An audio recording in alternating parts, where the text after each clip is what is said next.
The mortgage for this place is $5,000 a month. I'm sure you, Hannah, can afford it. Please take care of it. What? I raised my voice. My mother-in-law, Julia, acted surprised and theatrically shrugged her shoulders, saying, "Oh, scary," pretending to be the victim.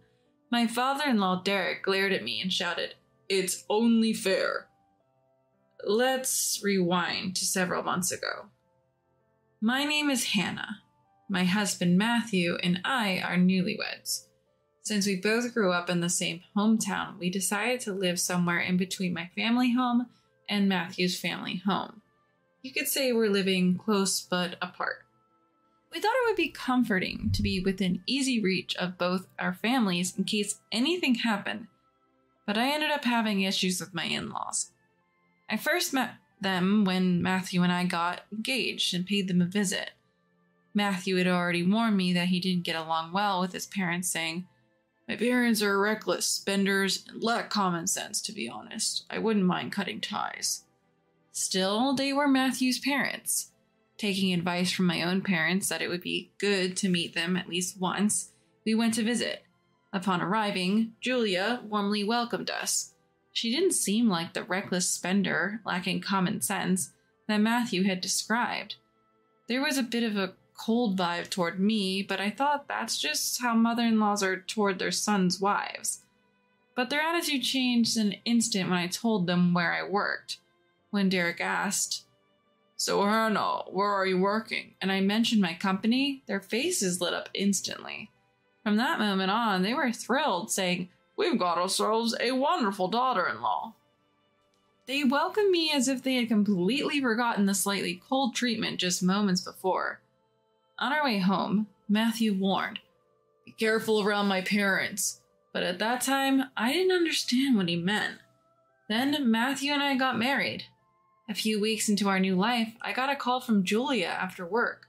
I picked up the phone and Julia quickly said, "Hannah, please come over right away. We'll be waiting at home," before hanging up.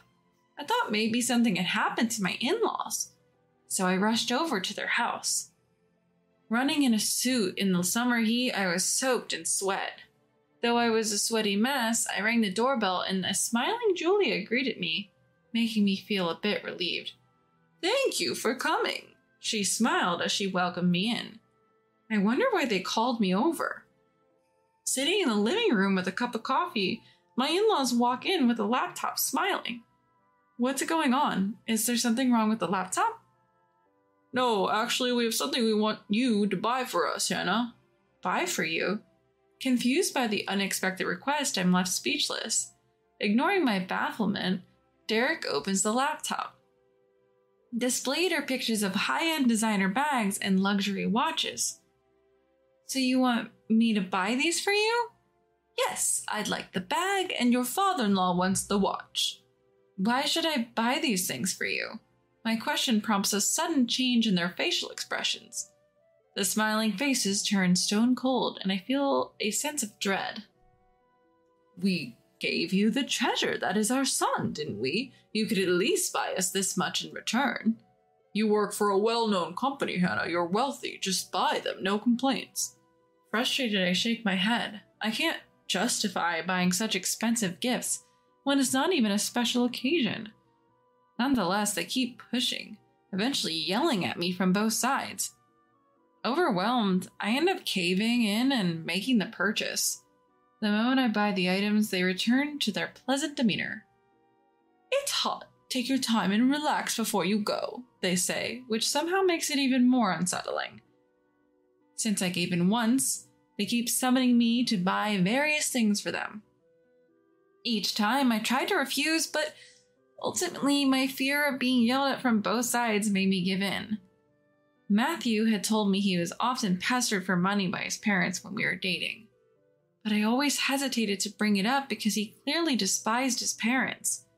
Feeling trapped and unsure what to do, another call from them comes in. I went to my in-laws' house wondering what I would be forced to buy this time. I knew from past experiences that if I didn't respond to the calls, I would receive a series of line messages like a demon. As usual, I was led into the living room, expecting my step-parents to bring their laptops again. But this time, it was different. This time, they bring out a stack of receipts. What's this? This is 1 month of our living expenses. We thought you could cover it for us. What? You're wealthy, Hannah. You can afford this. Saying so, Derek hands me a note with the total amount. I did the calculations for you this time. Next time, just do it yourself. The sum includes utilities, groceries, and other bills. I can't. I shake my head. I shouldn't have to bear your living expenses just because I'm married to your son. No sooner had the words left my mouth than I regretted them. Bracing for more yelling, Julia suddenly burst into tears, collapsing on the table. Why won't you give us money? How could you be so cruel? Derek, who's hugging a loudly sobbing Julia, yelled, This is outrageous. People usually send money to their parents willingly, and we even calculated how much you should give us. Both Derek's shouting and Julia's wailing ring in my ears. I just want to leave this place. I want it to be over. Unable to tolerate my in-laws' incessant complaining, I find myself handing over money yet again. But my funds are not infinite. At this rate, my savings will be drained by my in-laws. As I head home, I'm determined to talk to Matthew.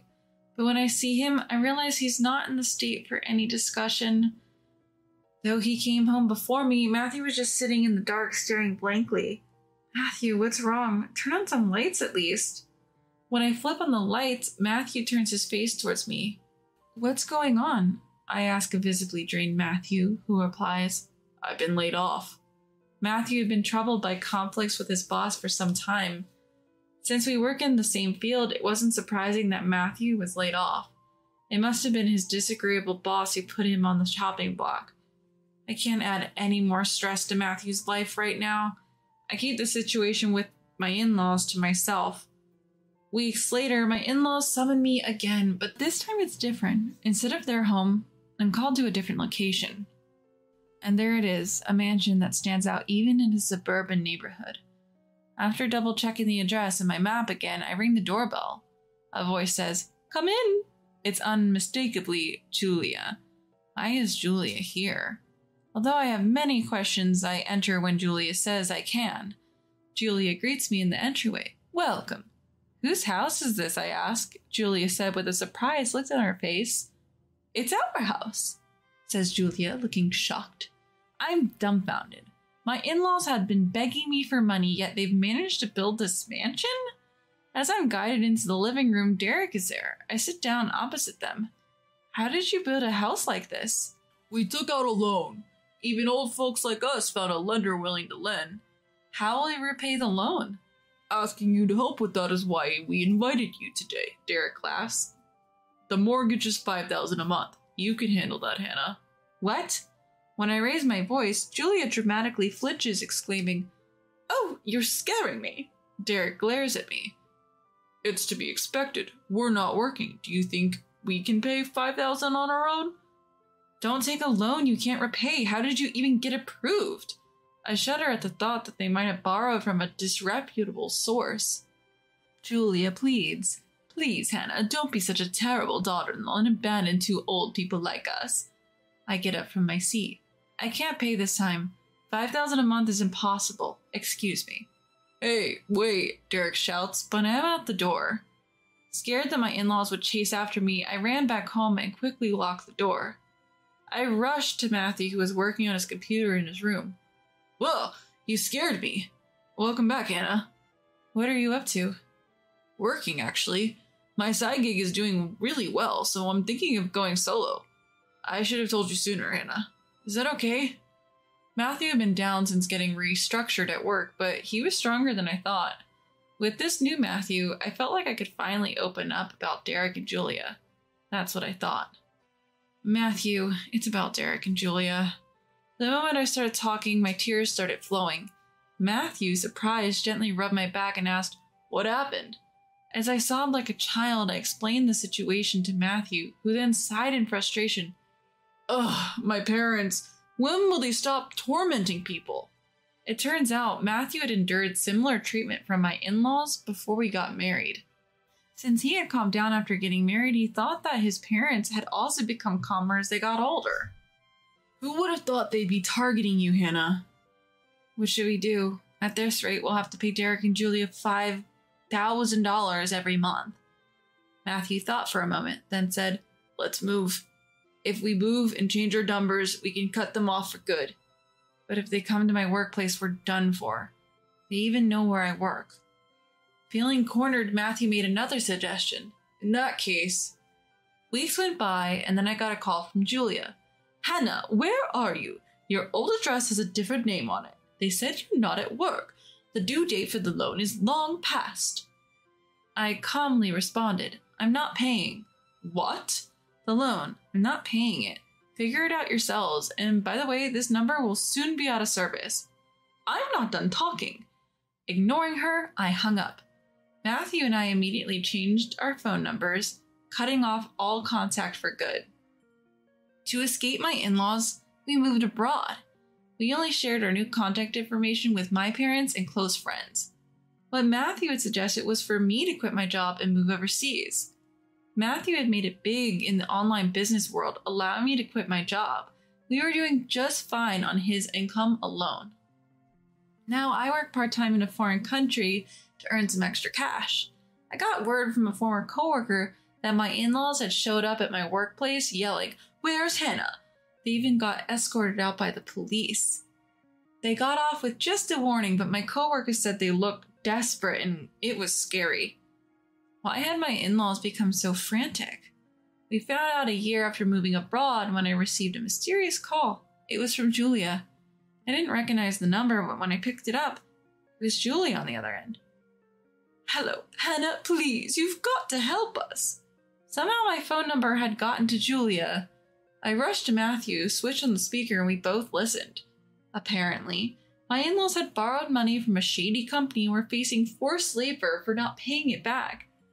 Is Matthew listening? Please transfer at least $30,000 or we could die from forced labor. Absolutely not, Matthew responded. I've suffered enough from their lack of sense all my life. They didn't even support my education, yet took most of the money I earned. I have no love left for them. Let them face the consequences. But Matthew, don't say that. Please help Mom. To make up for their past, they should suffer. Matthew's words left Julia crying loudly. Then a male voice came on. Okay, we're taking your parents. I was too stunned to speak, but Matthew calmly said, Please go ahead. We never found out where they took my in-laws, but nobody in the family even looked for them. We certainly didn't want to find them. They were pretty sturdy for old folks, so they're probably still working hard somewhere. That's what I think. Life for us has been peaceful ever since. Matthew seems more energized in his work and with my assistance on the side. He even started his own small business. We built a big house overseas, even hired a maid. We're expecting another member in our family soon. Your belly is getting bigger. Yes. Would it be okay to go back to my parents' place and show them their grandchild? We've only been talking over the phone ever since we left because of the in-laws. Since we ran away from his parents, we've only been able to talk to my parents over the phone. Matthew, whom I thought would never want to go back, immediately said, Sure, let's go. You're okay with that? You don't mind? As long as my parents aren't there, anywhere is heaven to me. Smiling, Matthew gently stroked my belly. I want to meet you soon. When I saw Matthew smiling as if he had been rid of that possession, I felt from the bottom of my heart how glad I was to be able to cut ties with his parents. Mommy! I heard my daughter's voice, filled with surprise and panic. In response, I desperately tried to hang on to my fading consciousness, but all my efforts were futile, and I fainted right in front of my daughter. When I came to, I was in a hospital bed, after having been rushed to the ER. My daughter was there, clutching my hand tightly, refusing to let go. I must have given her quite a scare. I was filled with guilt, about to apologize when she spoke before I could. Mommy, the baby in your tummy says they don't want to get erased by Daddy. At her mysterious words, I held my breath in surprise. My name is Linda Williams. I'm a 27-year-old homemaker living with my husband Mark, who is 2 years my senior, and my 4-year-old daughter, Sarah. I used to work as a sports trainer until recently when I had to quit. The reason? I'm expecting our second child. I really didn't want to quit, but after my pregnancy was discovered, I started feeling unwell more often and had no choice but to leave. I was depressed after quitting a job I loved, but there were also good aspects. Up until then, Mark wasn't very helpful with housework or child raising, but he started taking the initiative for my sake. I'm worried about my health, but I'm glad that Mark is changing.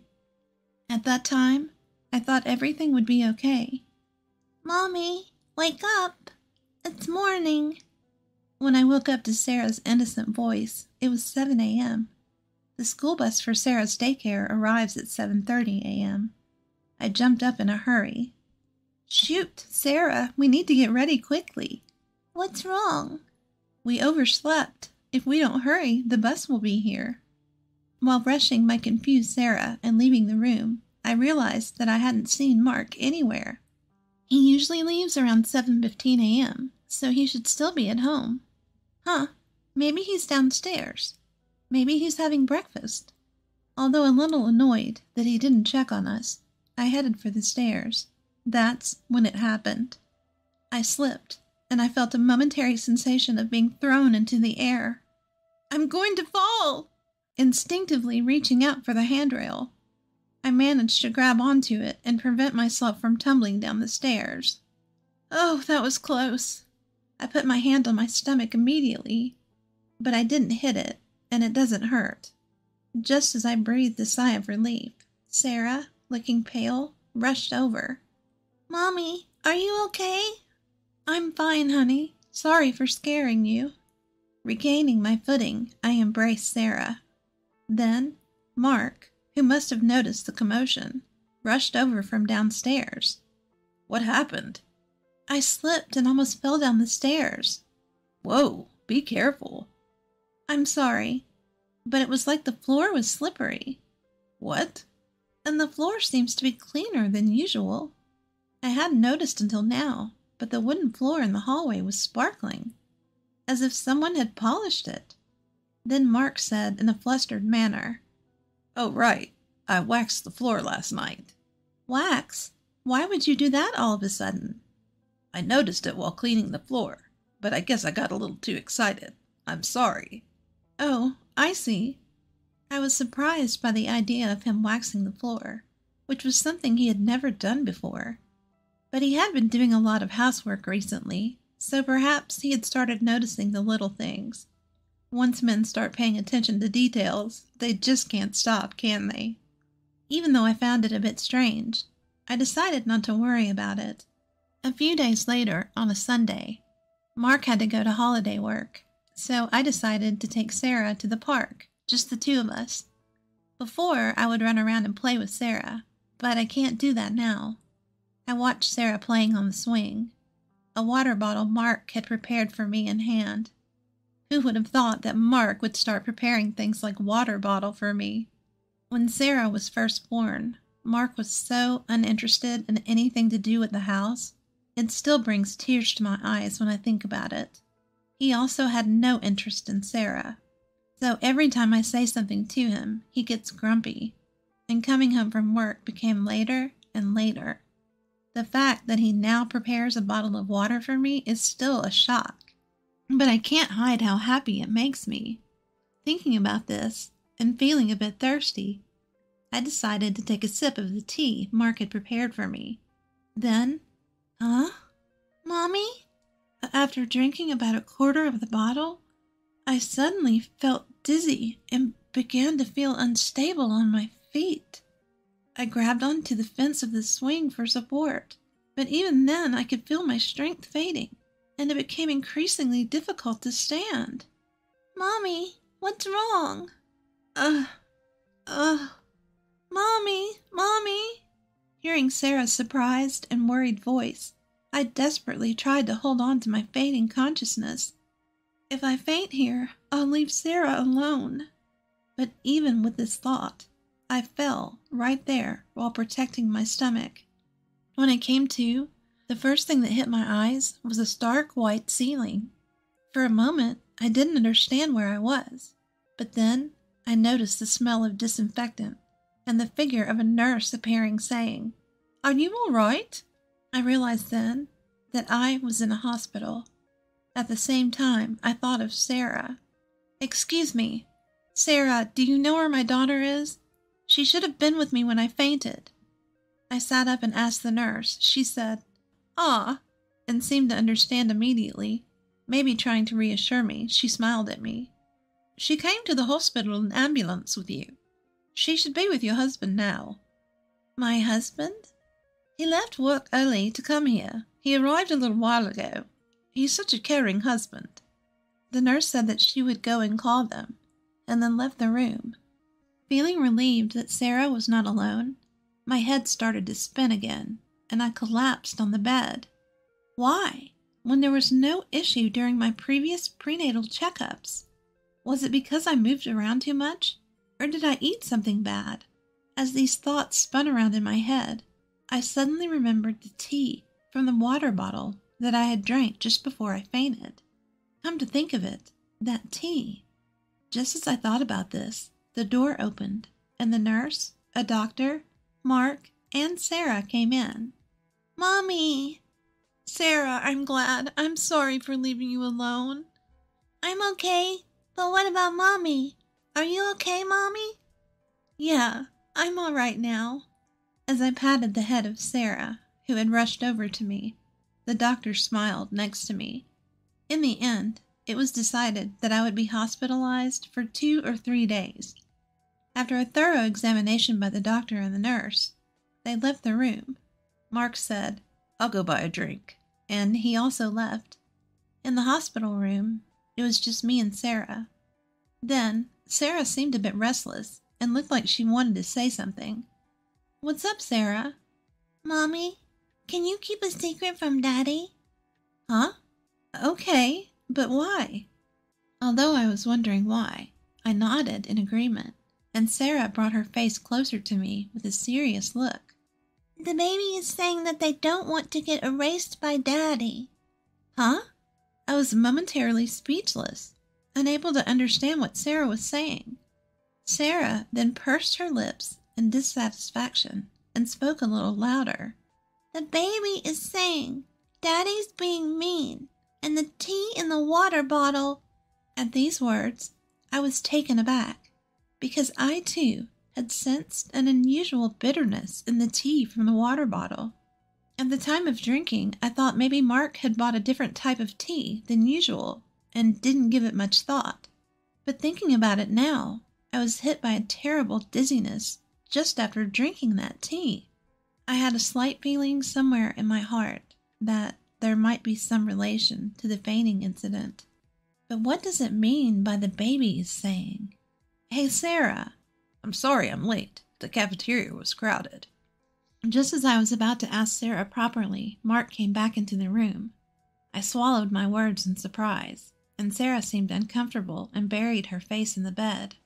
Mark looked at her with a puzzled expression. Something happened? No, it's nothing. Well, whatever. I'm going home for today.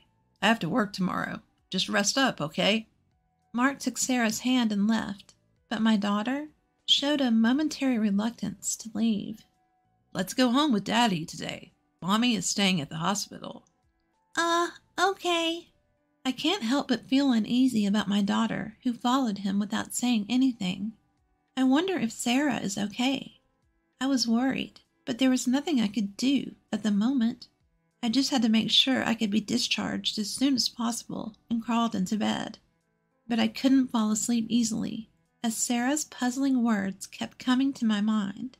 3 days later, I was allowed to discharge.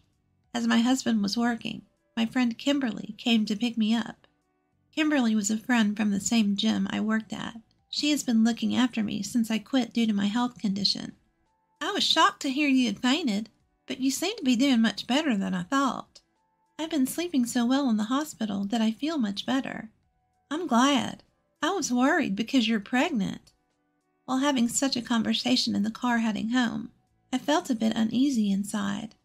I had been constantly feeling sluggish and heavy-headed, but the discomfort improved in just a few days.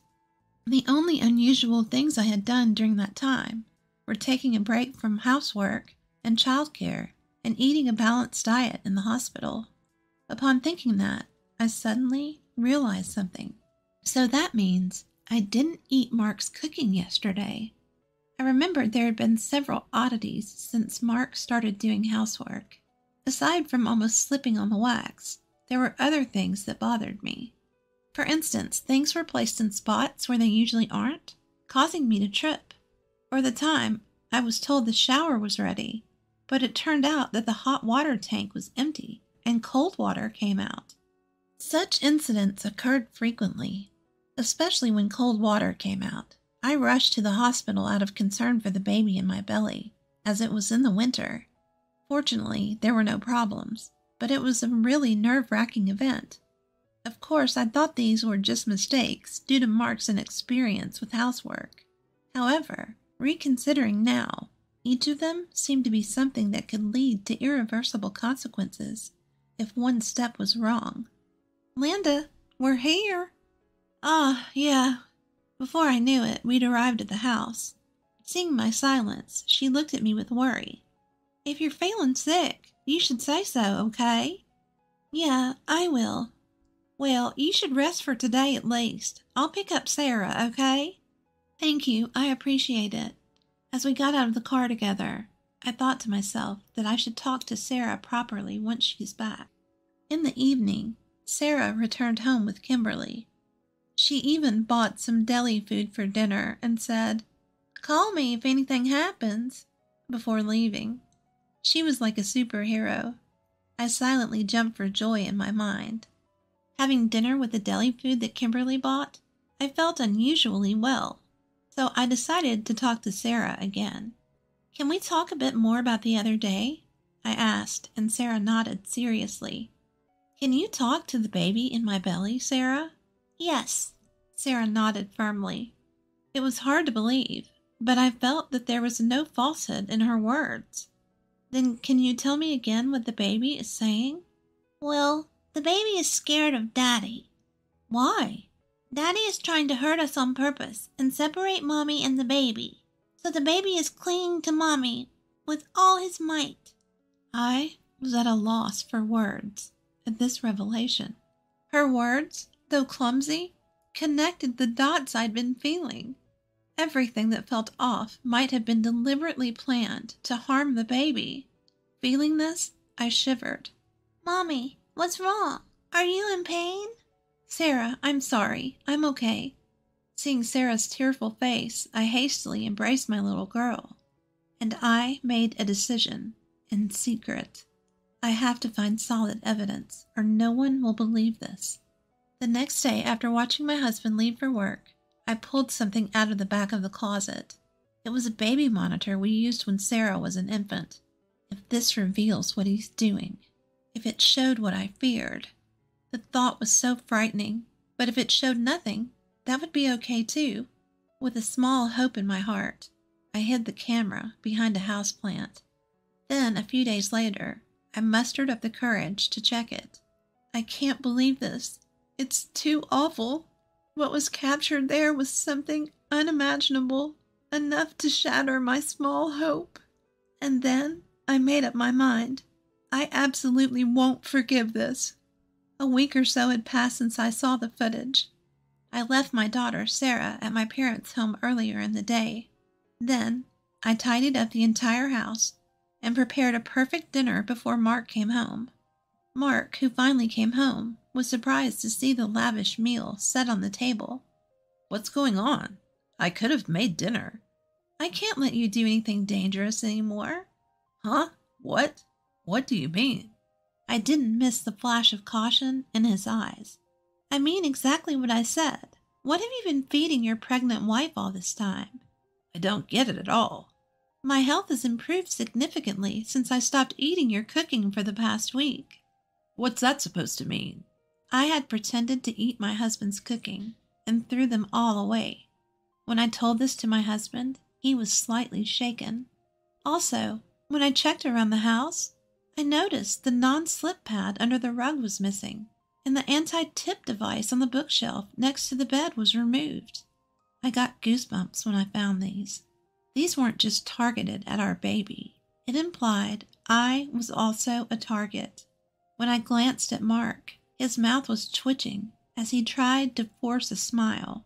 Now that I think about it, there was a time when body wash had spilled on the bathroom floor after shower, and things fell from shelves. If I'd fallen and hit my stomach, it would have been a disaster. Those are just coincidences, right?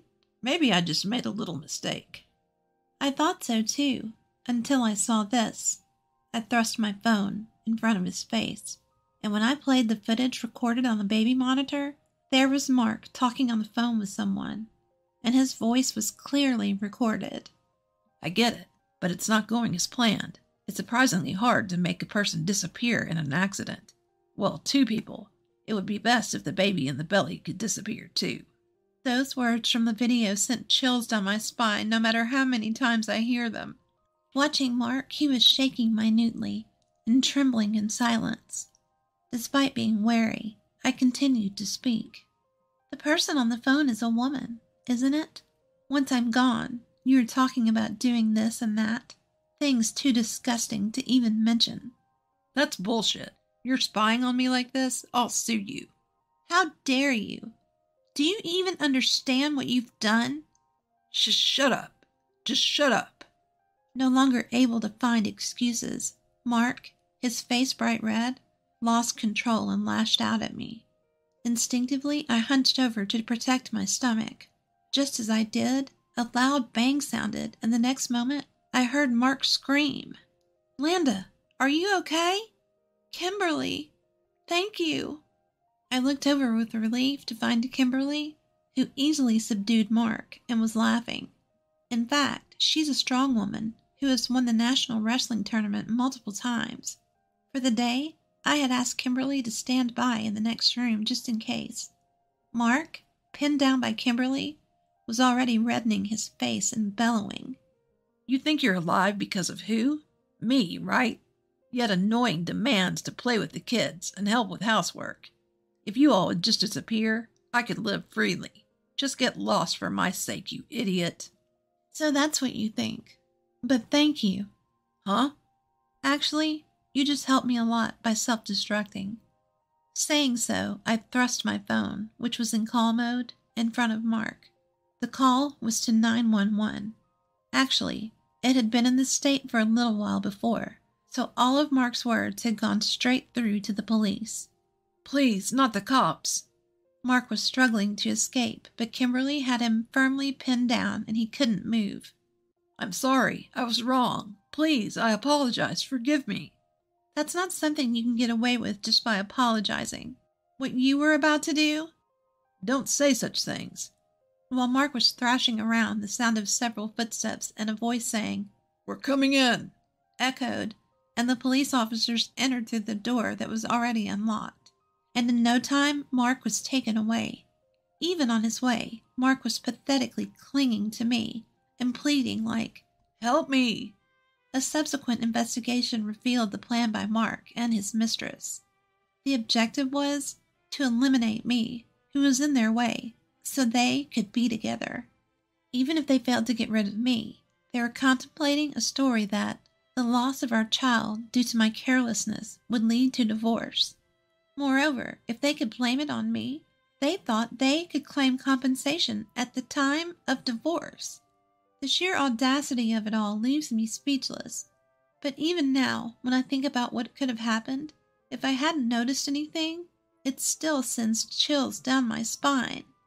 Mommy, the baby is happy. She says she can always be by your side. When I went to pick up Sarah, she said that right away. Yes, I'm so glad. It's all thanks to you. I thanked my daughter from the bottom of my heart, and tears of relief flowed. Mommy, why are you crying? The baby is looking forward to meeting you. I'm also very excited. About a month after Mark's arrest, our divorce was finalized. And a few months later from that, I gave birth to a healthy baby girl. Sarah is overjoyed at her sister's birth and has now become a very reliable big sister. Here's a celebration gift, $2,000. After giving birth, and returning to my husband's family home, my mother-in-law handed us an envelope with $2,000 as a baby gift. I checked the contents and then threw the envelope into the trash. Was this their payback for enduring days of being belittled by my mother-in-law and senior employees? What are you doing? Apologize to Mom, I scolded my flustered husband. Can you say the same after seeing this?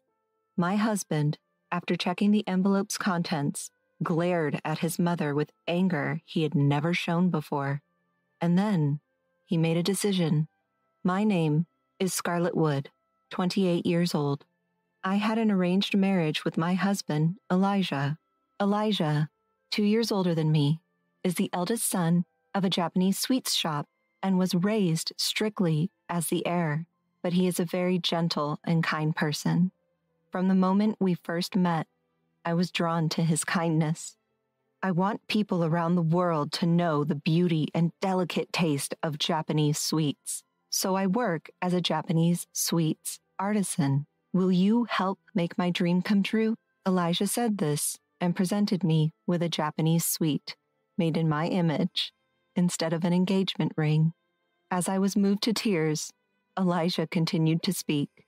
When we get married, Scarlett, you'll work as the young mistress of our shop. Also, we'll live with my parents in our family home. Is that okay? Living with my in-laws was a condition of the marriage. There's a lot that comes with marrying an heir, but as long as Elijah is with me, everything will be fine. Thinking this way, I accepted his proposal. We became husband and wife. As promised, after the marriage, we started living with my in-laws in the residence that also served as the Japanese sweets shop. Scarlett, you married into this family, so of course you should be prepared. Behave properly as the young mistress. Yes. The day I stepped into my husband's family home, I was already met with harsh words from my mother-in-law. The sweet married life I had dreamt of didn't exist in this world. Scarlett, how many times do I have to tell you? Learn our traditions properly. Please be more aware that you're the young mistress and act accordingly. It's so hard on our headmistress to have someone like you marry into our family. I faced daily criticism from my mother-in-law and senior female employees. My father-in-law didn't speak much, but when he was watching me, I felt tense and would sometimes make mistakes because of it. He would sigh loudly, seeing my performance. There was no place for me to feel at ease in this house.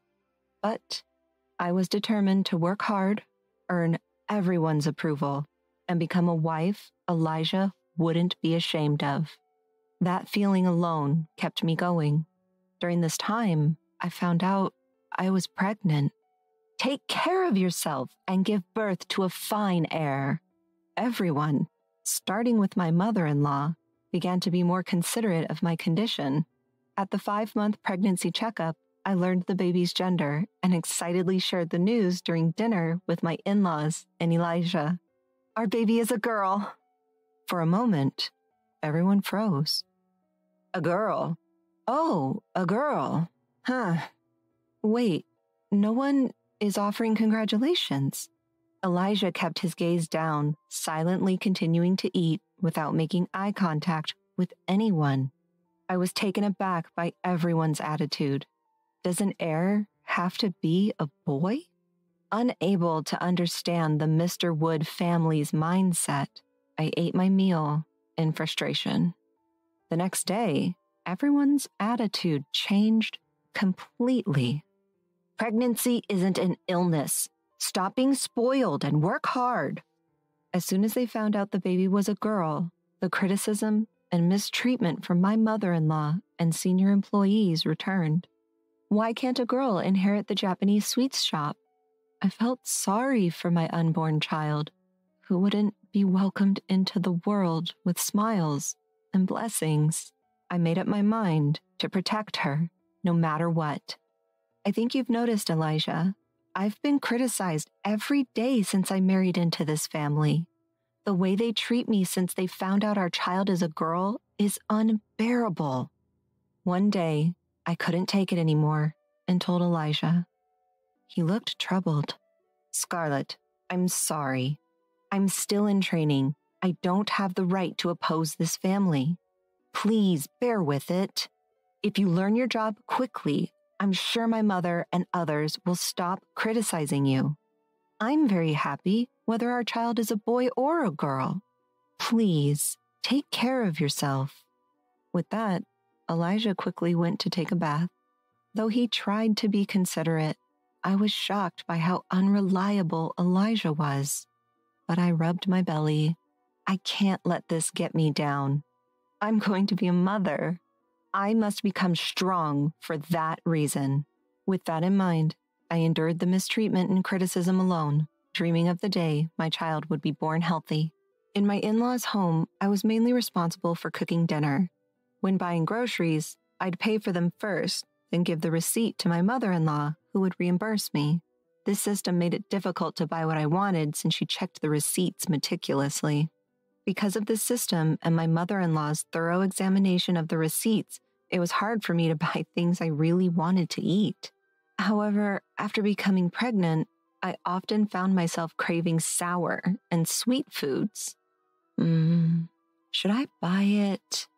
But I don't want my mother-in-law to make snide remarks again. I debated while shopping, but never found the courage to buy anything.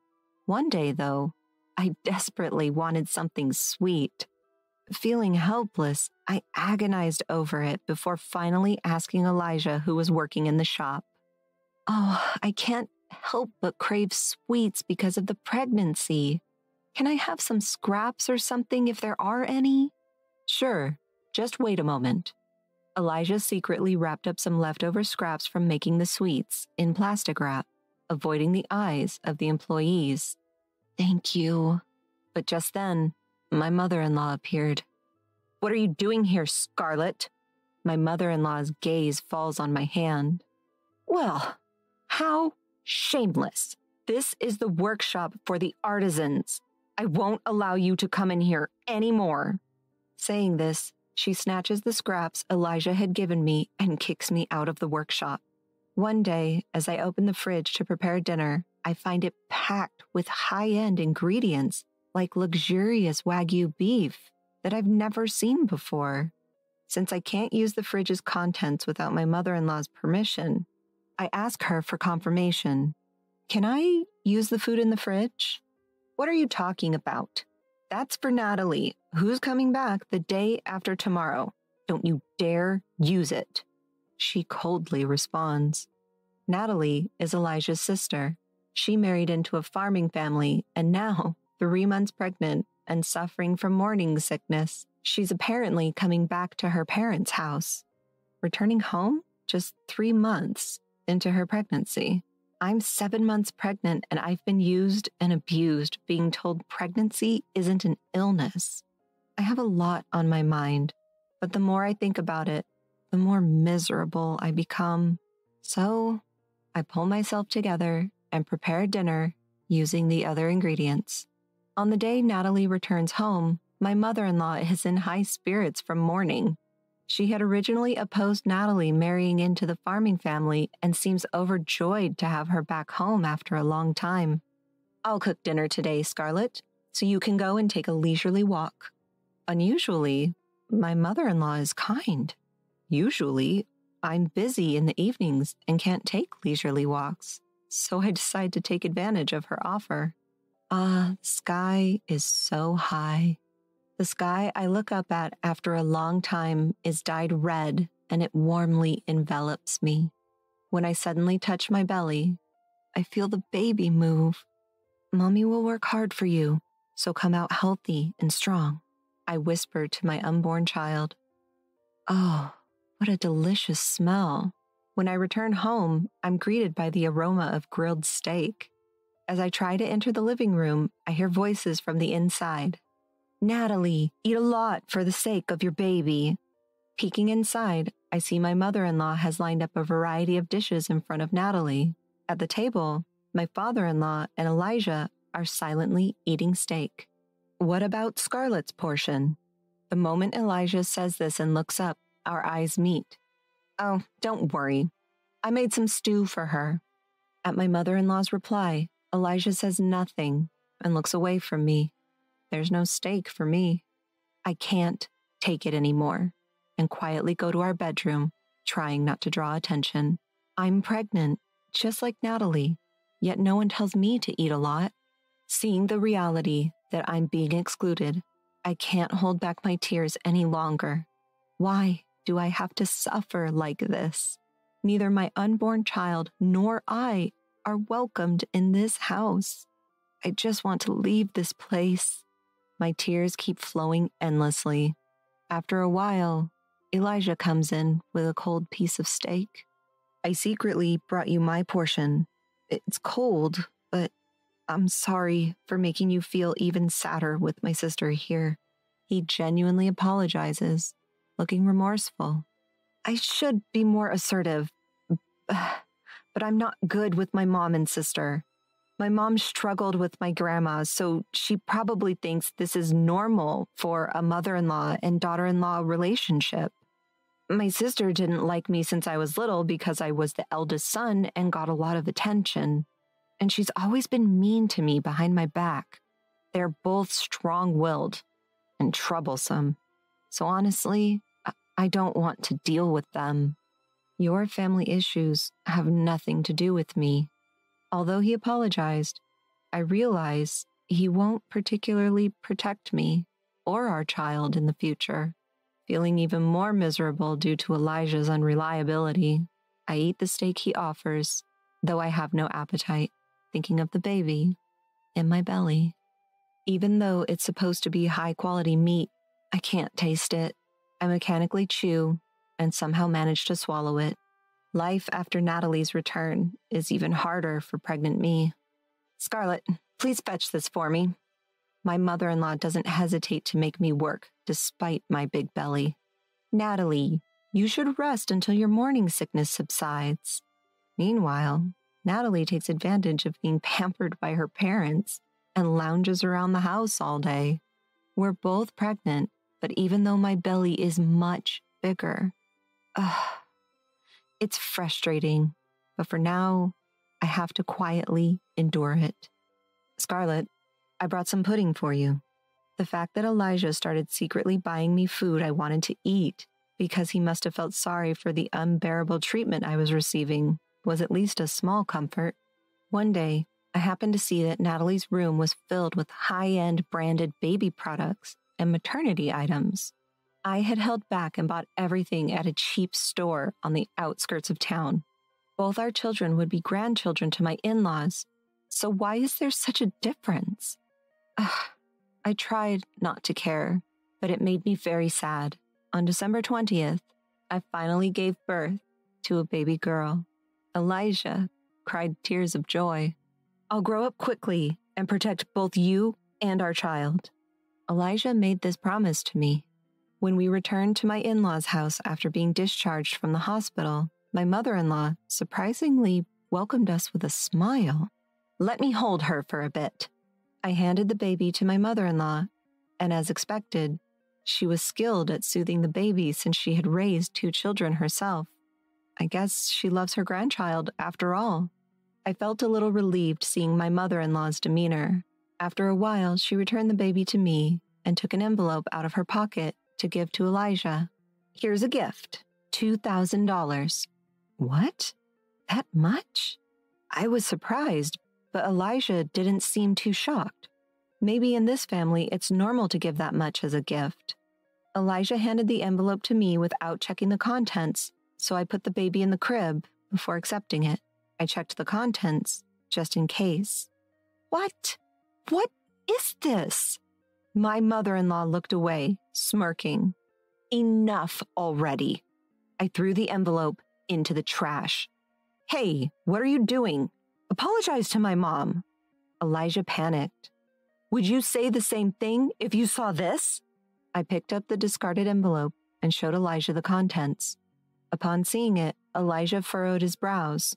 Unbelievably, instead of $2,000, the envelope contained a bundle of receipts and invoices for luxury food and maternity items that my in-laws had prepared for Natalie. "What's the meaning of this, Mom?" Even Elijah raised his voice. "It's only natural for the eldest son's family to pay for our household expenses." My mother-in-law shamelessly spouted nonsense. "Why should we have to pay for the maternity items and baby gear meant for Natalie, who had married into our family?" I can't stay silent any longer. I made up my mind to leave this house with my child. At that moment, Elijah's low voice echoed, "I'm leaving this house." What? The room went quiet, and everyone, including me, looked at Elijah. Elijah glared at his mother with a rage I'd never seen before. "What do you think we are? Your attitude towards Scarlett, how you acted when you found out our child is a girl, and how you always interfere with the store I was put in charge of. I've always been unhappy with it, but as the eldest son of this confectionery shop, I thought I'd endure it until I became a capable person to protect the shop. However, I've reached my limit. Our family is leaving this house. I won't take over the shop. Thank you for everything," Elijah said and deeply bowed to his parents. My in-laws were speechless at the unexpected turn of events and eventually left the room silently. "Scarlett, I'm truly sorry for everything. I'll protect you and our child. I decided to leave this house on my own. But will you stay by my side?" Elijah's face returned to its usual gentle expression. "Yes, thank you for protecting us. Let's overcome any difficulties together as a family of 3. From the next day, Elijah started looking for a new home, and a week later, our new life as a family of 3 began. Our new home was a small 2DK apartment, but it was very happy and a comforting space for me. Make sure you eat a lot and sleep well when you can. And to my surprise, our new home was only a 5-minute walk from my parents' house. Elijah is really a wonderful person. It's rare for someone to admit their weakness and ask for help as an adult. According to my mother, had explained and apologized for everything to my parents the night he decided to leave, asking for their help moving forward. "You can always rely on us. We're so happy that you're close by." I cried at my mother's kindness. Elijah occasionally gets messages from his mother asking to show their grandchild, but he seems to only send pictures. After discussing as a couple, we decided that our family and his parents should keep a distance for a while, and we never told them our new address. Thanks to that, we were able to live peaceful days. "Scarlett, we're running out of diapers. I'll go buy some."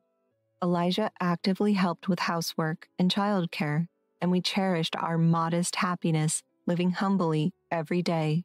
"I'm thinking of starting my own business." One day, Elijah came to me for advice. Even though the path to inherit his family's business had been closed off, Elijah, who had been fascinated by traditional Japanese sweets since he was a child, had not given up on being involved with them. His dream of sharing the beauty and delicate taste of Japanese sweets with people all over the world, which he had shared with me before we got married, was still alive in his heart. To make that dream come true, Elijah decided to start an online store for Japanese sweets. I was inspired by him. I wanted to help him achieve his dream too. With that thought in mind, I wondered if I could utilize the experience I had gained while briefly involved in making Japanese sweets at my in-laws' house, and I brainstormed in between housework and childcare. "Look at the beautiful Japanese sweets Papa made." One day, showed our child the Japanese sweets he had made. Although our 0-year-old child couldn't eat them yet, their eyes sparkled, and they laughed excitedly at the sight of gentle colors unique to Japanese sweets. Seeing that, I had a flash of inspiration. What about Japanese sweets that even babies can eat? In my head, I pictured cute baby smiles and Japanese sweets overlapping. As soon as I told Elijah, he agreed, saying, "That's a great idea," and incorporated my suggestion. We focused on developing Japanese sweets that utilize the natural sweetness of ingredients like sweet potatoes instead of sugar, and the gentle colors of the ingredients themselves without using food coloring, all while making them suitable for babies. And in about 3 months, we created the product we had envisioned. At first, we placed our sweets in a friend's Japanese sweet shop and observed the customers' reactions. The feedback was better than we could have ever imagined, with comments saying they were perfect for first meals and birthday parties. This could work. With that thought, we started selling our sweets online, and they became a huge hit in no time. The media picked up our story, and our company steadily grew. Until the business took off, Elijah and I were fully occupied with childcare and work. However, by the time our daughter turned 2, the company had stabilized and was generating a steady income. As we gained some breathing room, I suddenly thought of Elijah's family, with whom we hadn't spoken for almost 2 years. In fact, after we left, I heard that Natalie developed preeclampsia during her pregnancy and had to be hospitalized. Perhaps it wasn't good for her to eat high-calorie food and expensive meat from her in-laws without exercising much. She had to endure a restricted pregnancy with strict bed rest and dietary restrictions. Well, everyone must have been relieved when a healthy baby boy was born. Unfortunately, the bad news continued as the family's Japanese sweets shop went out of business after Elijah left. What happened to your parents after they closed the shop? When I asked Elijah, he said they were living modestly on their pension. Despite not having many good memories, they were still the people who raised Elijah. 2 years had passed since we left his family's home, and our anger had somewhat subsided. So, after discussing with Elijah, we decided to give each of his parents $2,000 in cash as a birthday present. By the way, the amount of $2,000 came from the $2,000 his mother had mentioned as a childbirth gift. We didn't know if she remembered, but if she did, we hoped she would reflect on it. Later, we received a message from Elijah that the money we sent by registered mail had arrived. His parents were apparently very happy. Although we weren't ready to visit his family's home yet, we believed time would resolve this issue. As long as we live our lives with pride, things should move in a positive direction. Childcare is still a challenge, but with the support of my parents, I can focus on Japanese sweets with Elijah. Mom, is this my candy? Yes, Cherry. The cherry blossom petals are beautiful, aren't they? Tasty? Delicious. I'm so happy. My daughter touches her cheek with a delighted expression. This is a Japanese sweet we developed to be edible even for 1-year-olds, melting in their mouths without needing to be chewed. We made it into a cute Japanese sweet shaped like cherry blossom petals, inspired by our daughter's name, Cherry. I hope this sweet, like our child, brings smiles to everyone's faces. Mom, here! Open wide! My daughter feeds me a piece of the sweet. The gentle sweetness melts in my mouth. I love that face, Mom. I hope this blissful moment with Japanese sweets reaches people all around the world. My wife was an office worker at my client's company. At the time, being young, I was drawn to her quiet demeanor. I approached her fervently, and we started dating. 2 years later, I went to her parents' home to seek their approval for our marriage. There, her father unexpectedly suggested that we live with them. Originally from a rural island, I moved to the city for college and fell in love with a small town during my studies. After graduation, I obtained a professional license and started my own practice in the town. Believing that it's essential to be part of the community, I actively participated in the local homeowners association, night paroles, local festivals, and other events. This helped me build a network of trust and, as a result, secure a steady income. It was only because my earning had become stable that I could muster the courage to marry my wife. Therefore, even though my in-laws' place is only an hour and a half away by train, I couldn't leave here, where I was working. Despite explaining this multiple times, my father-in-law persistently pushed us to move in with them. Being a former civil servant, he started saying that he could use his connections to help me find a job. Although I appreciated the offer, I wanted to prioritize taking care of my current clients. I insisted on this for several hours. Finally, I disclosed my current income to my father-in-law and explained that without the relationships I had built so far, I wouldn't be where I am today. And if I were able to expand my business in the future and establish it in their area, I wouldn't mind moving in. Eventually, my father-in-law grudgingly agreed. During this whole discussion, everyone except my father-in-law was as silent as the air. No one interrupted the conversation, and my mother-in-law brought tea a few times. My sister-in-law was there at first, but had to leave midway due to work. After getting married, for convenience, I bought a condo near the station, about a 20-minute walk away from my office. My wife, whom we'll call Emily, said she wanted to continue working, and stayed as an office worker. However, after about a year, she suddenly quit her job to get her own professional license, saying she wanted to help me with my business. The exam was tough, but I could see her determination, and I thought it would be better if we could do it as a couple, so I agreed and let her attend a vocational school. However, she almost abandoned household chores while she was studying. Although I let that slide, our relationship temporarily turned tense.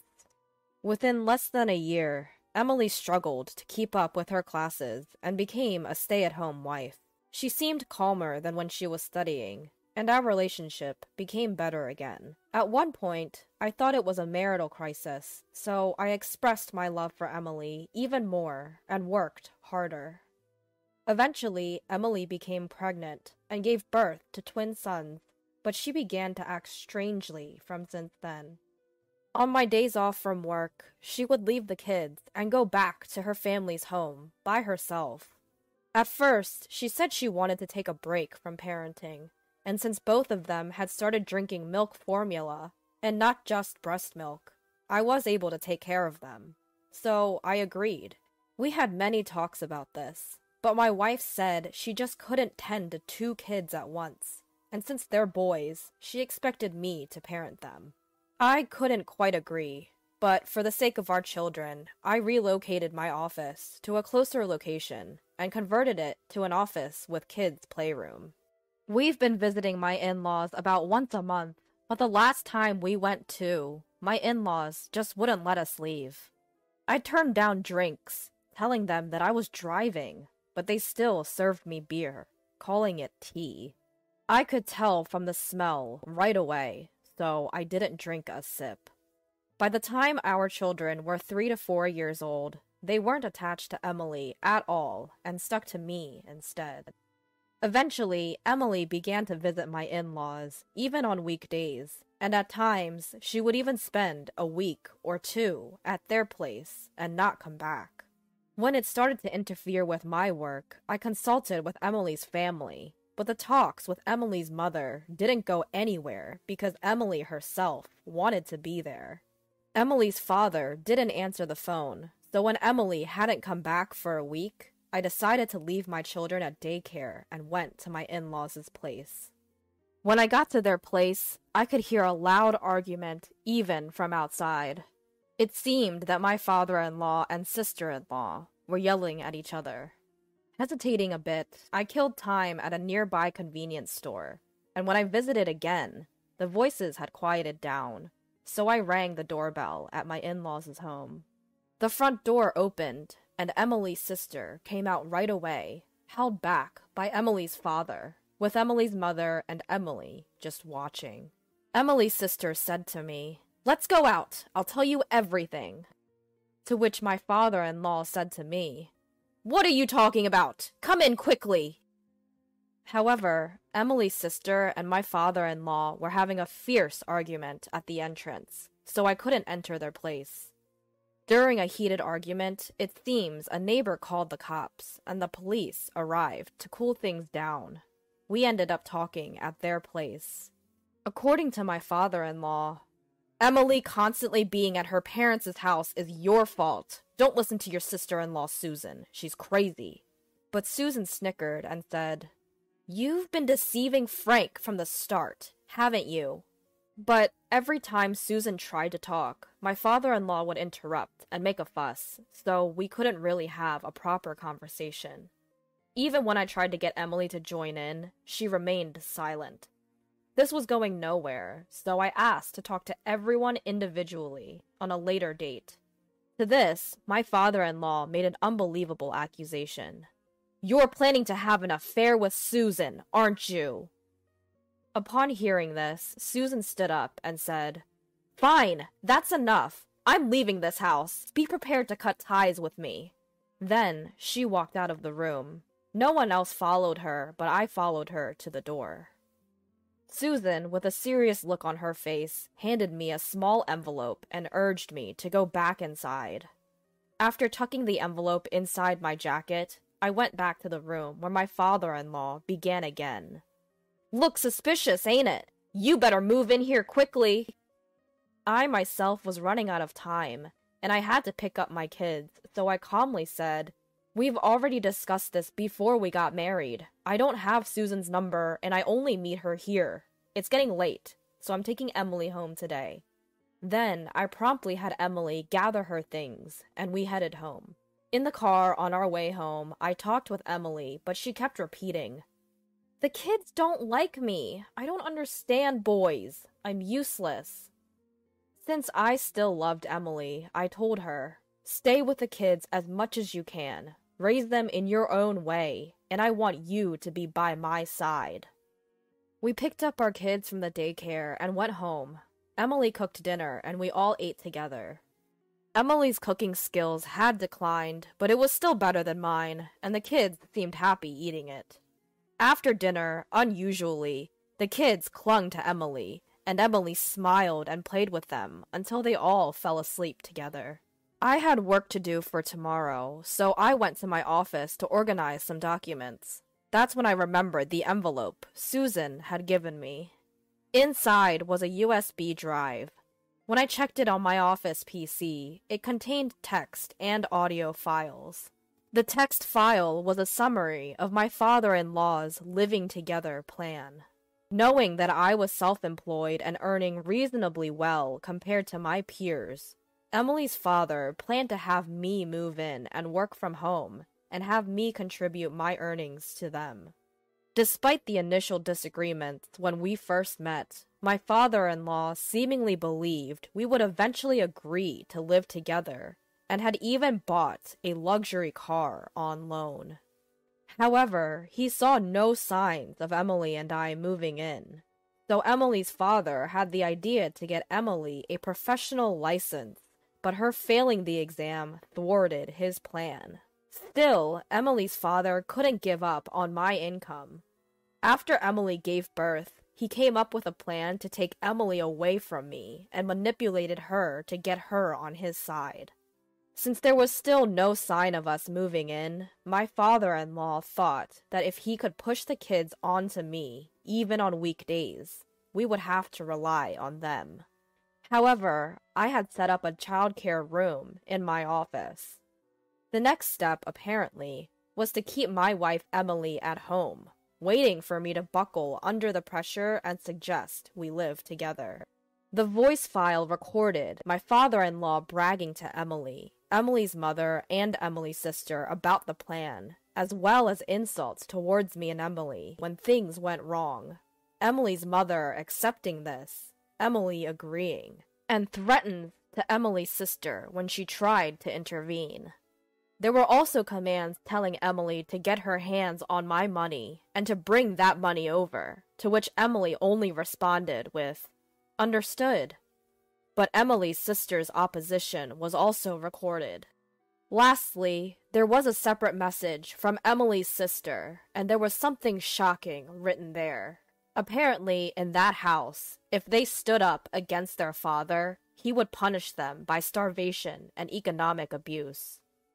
Emily's sister often stood up to such a father, and every time she did, she received unthinkable harassment, such as being denied meals and not being given lunch money.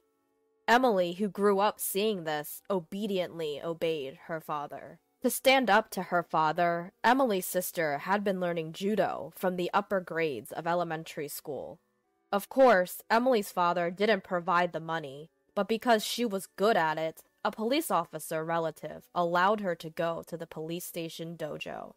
When Emily's sister was in her first year of high school, she was almost assaulted by Emily's father, of course, in a sexual way.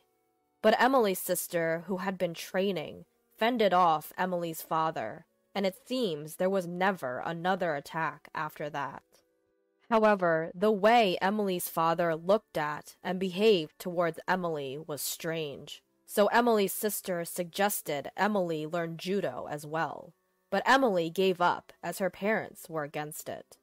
After graduating high school, Emily's sister got a job and saved as much money as possible.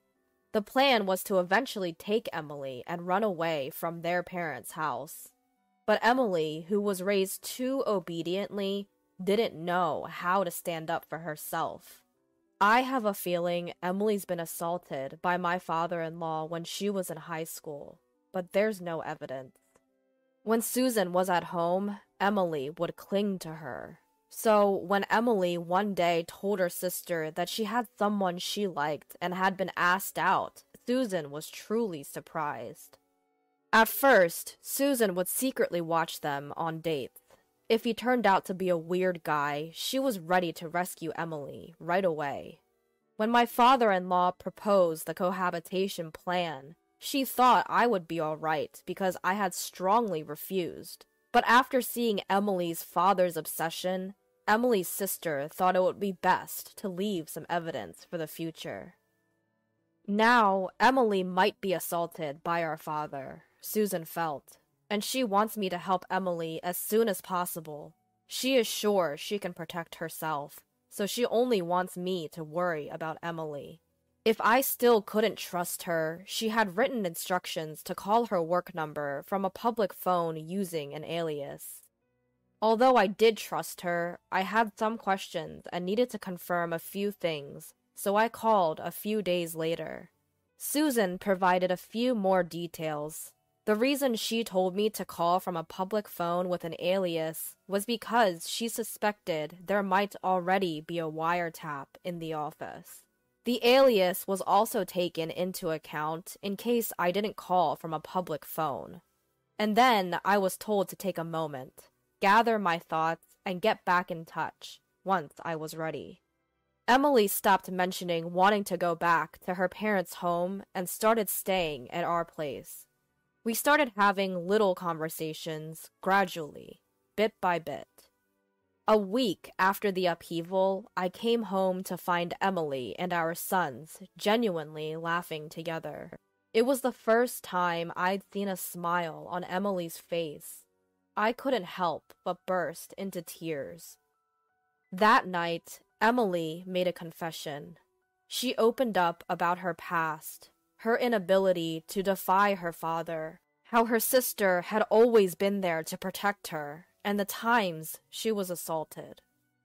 Her sister shielded her whenever she was around, but her father took advantage of the times when she wasn't. She had believed that she couldn't defy her father. She was scared of men, but strangely enough, I was an exception. When I confessed my feelings to her, she was genuinely happy, albeit with complex emotions.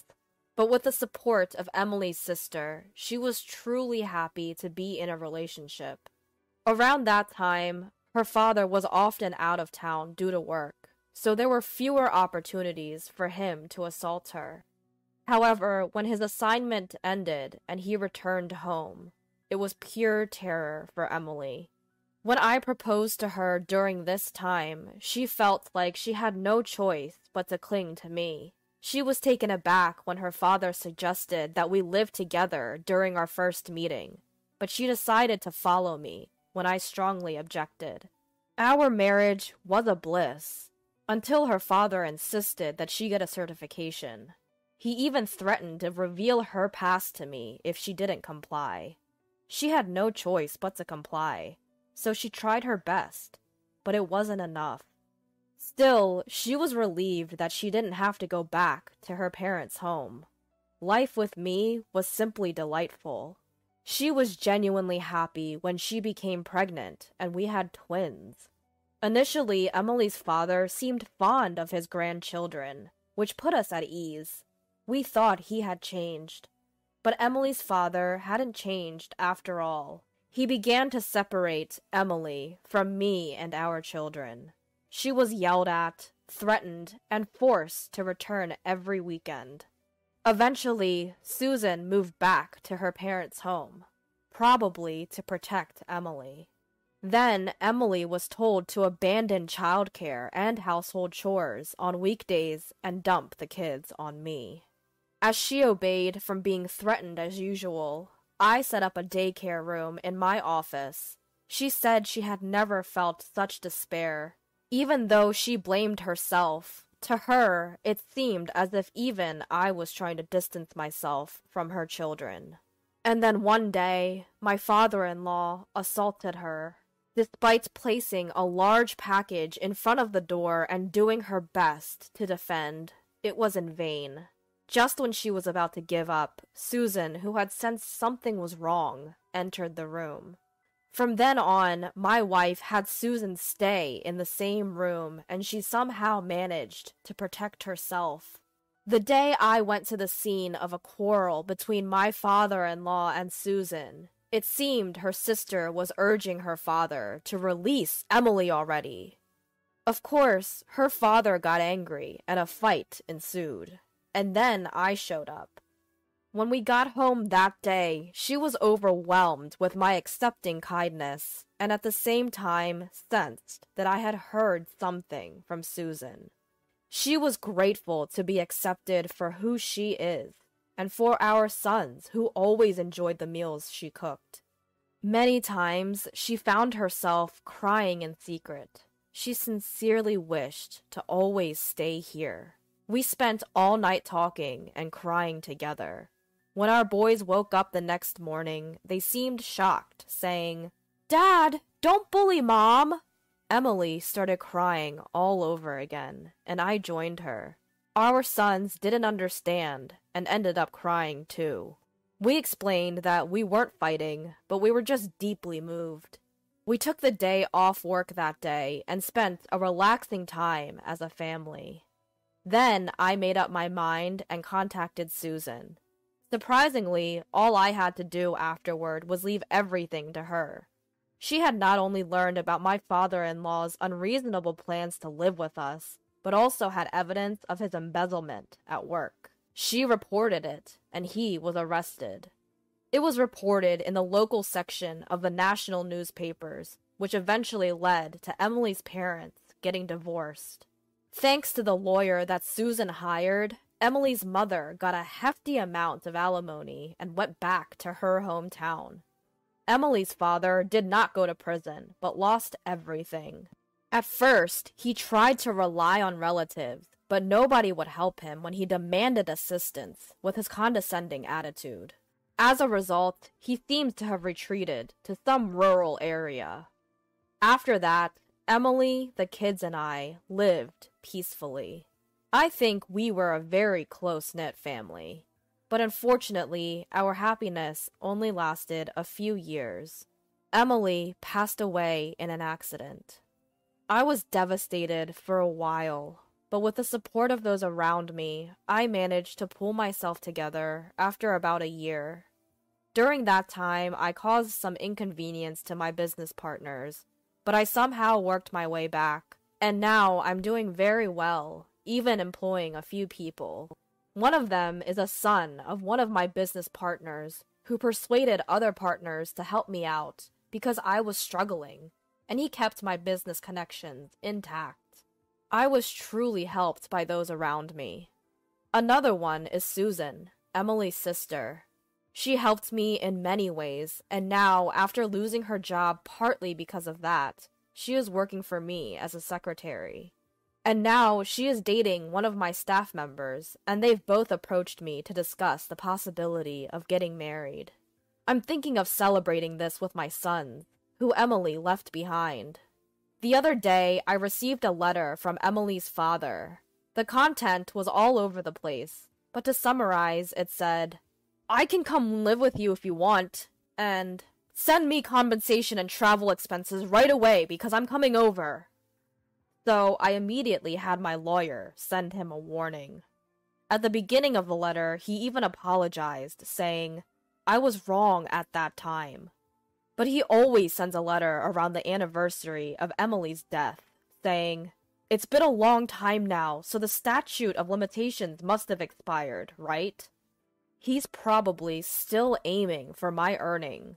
I'm aware that he's in a tough situation and is ostracized by his neighbors because of his bragging. Once our sons grow old enough, I think it's time to settle this myself. Of course, I won't break the law, but I need to show him a further taste of hell. Until then, every time I remember this man, I'm fueled to work harder and get a greater revenge at him. Emily must have had a tough time growing up, being abused by her father since young. Despite having her sister and me to protect her, the fact that she couldn't escape from her father's control might suggest that she was practically brainwashed. Sadly, she passed away early, but I believe that she had a happy time in her last few years, as she was able to decisively break away from her father and live peacefully with our children. I am nothing but grateful to Emily's sister, who gave me the opportunity to save Emily, and I want her to be happy for Emily's sake from now on. After 3 years of living with my mother-in-law and enduring her constant harassment, my ex-husband abruptly demanded a divorce. He said, "Let's get divorced. I want to be with a woman who's cuter than you and can have kids." As I was leaving my in-laws' house, my mother-in-law also had some choice words for me. "You're 30 and can't even have kids. It'll be interesting to see how you survive after this divorce." Fast forward 10 years, and I get an unexpected call from my ex-husband, whom I never wanted to speak to again. "I have some bad news." For some reason, he's crying on the other end of the line. In response to my silence, he continued, My mom just passed away." "Okay." "You must be sad too, right? She was like a real mother to you. But we don't have time to grieve. We have to arrange the funeral. Can you come and help?"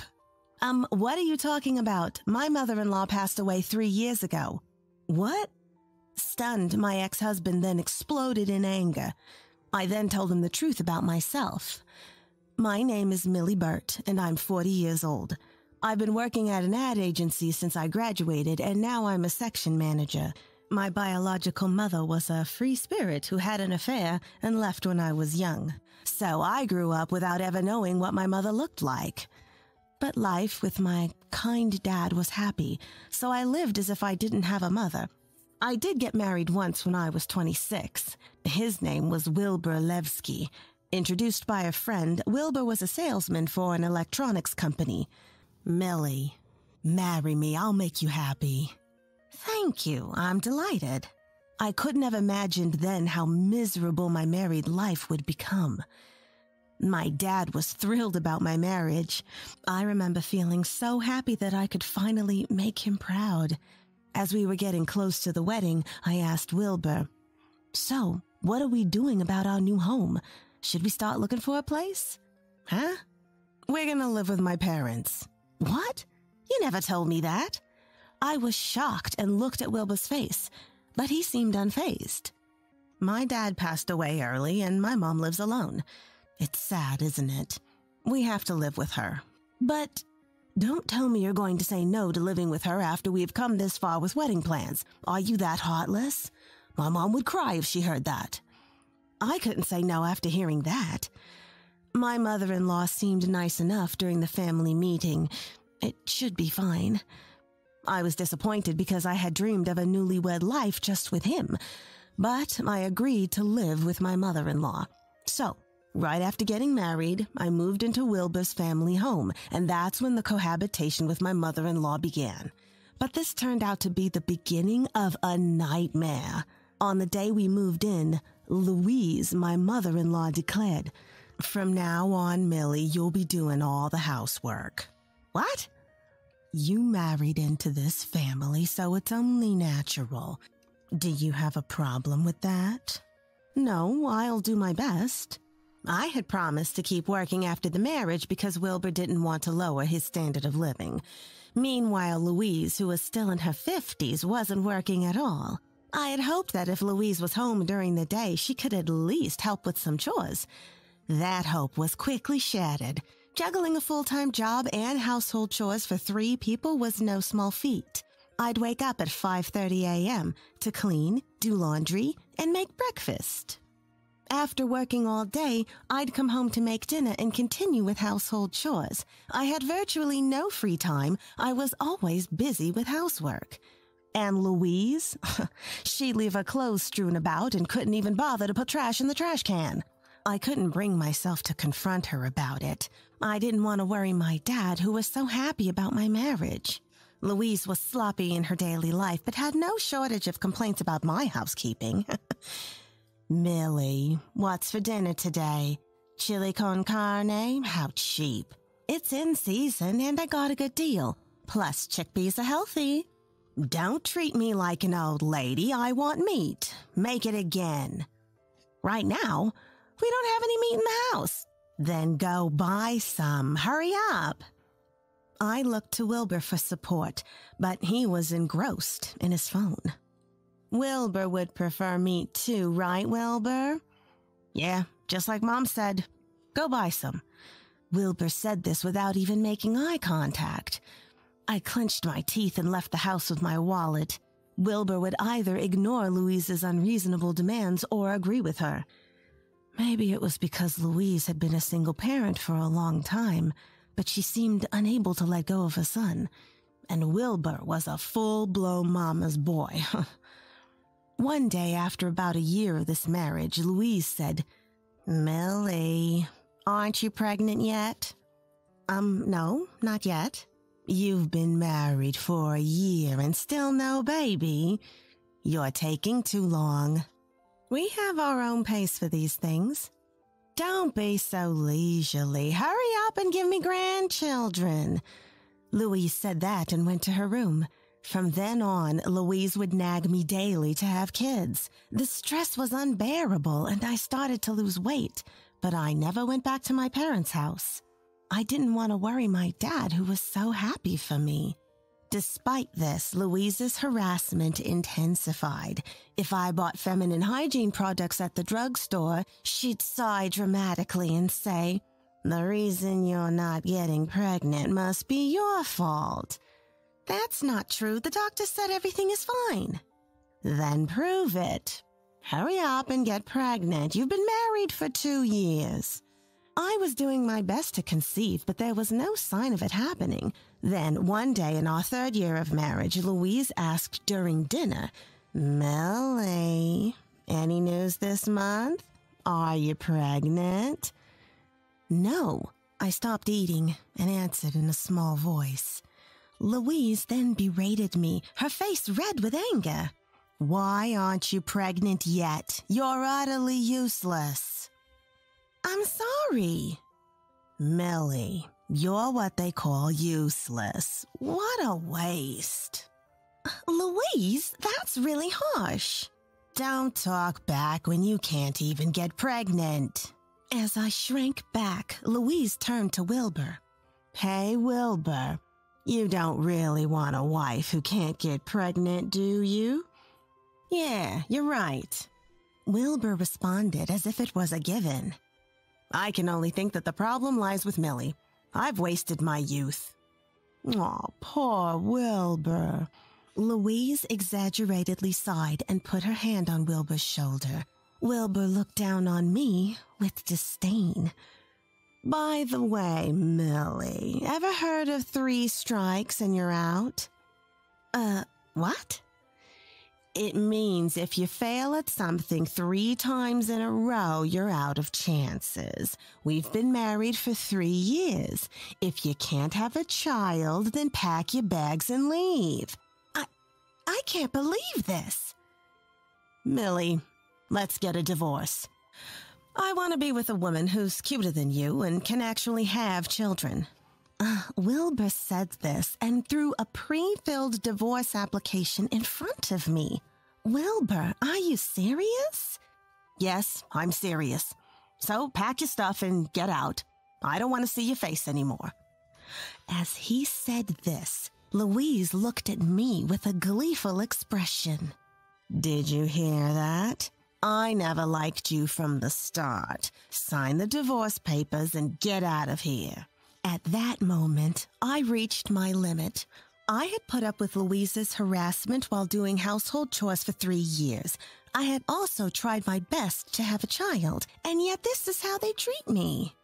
I can't take it anymore. Fine, I'll leave. I signed the divorce papers and packed my bags. As I was about to leave, Wilbur was already asleep in the bedroom. Louise came over with a malicious grin and spoke to me. I wonder how a 30-year-old woman who can't even have kids will survive after getting divorced. I'll take my leave now. Goodbye. Don't ever show your face here again, you jinx. And so, my married life came to an end. After that, I threw myself into my work. Perhaps because I was free from living with Louise and her constant jabs, I found work enjoyable and started achieving one goal after another. A few years after divorcing Wilbur, a man confessed his feelings to me. Millie, would you consider dating me with marriage in mind? His name was Jonathan Burt, an employee at a prestigious company we did business with. I knew his character well through work. He was sincere, competent, and liked by everyone. I never thought he would have feelings for me. I was taken aback. Thank you, but I'm divorced. I know that. It doesn't matter to me. But How about we start by going out for dinner? Jonathan said this with a serious look. I nodded, and thus began my relationship with Jonathan. Being with Jonathan somehow made me feel at ease. He was always kind and considerate, and he respected me. Before I knew it, I had fallen in love with him. Millie, will you marry me? After dating for a while, Jonathan proposed to me. Thank you, Jonathan. Before I give you an answer, there's something I need to tell you. What is it? In my previous marriage, things didn't go well with my mother-in-law. It was really hard for me. I don't want to go through that again. I see. How about meeting my mom first? Okay.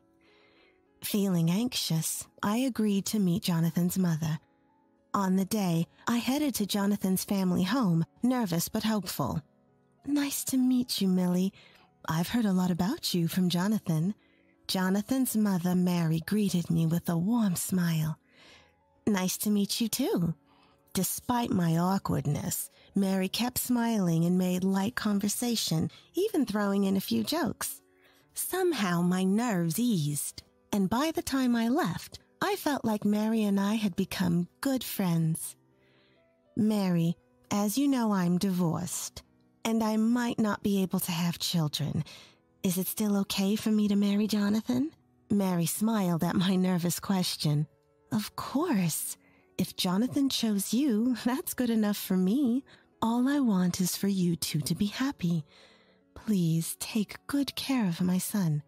Mary, I won't interfere in your lives, but if you ever need anything, feel free to ask.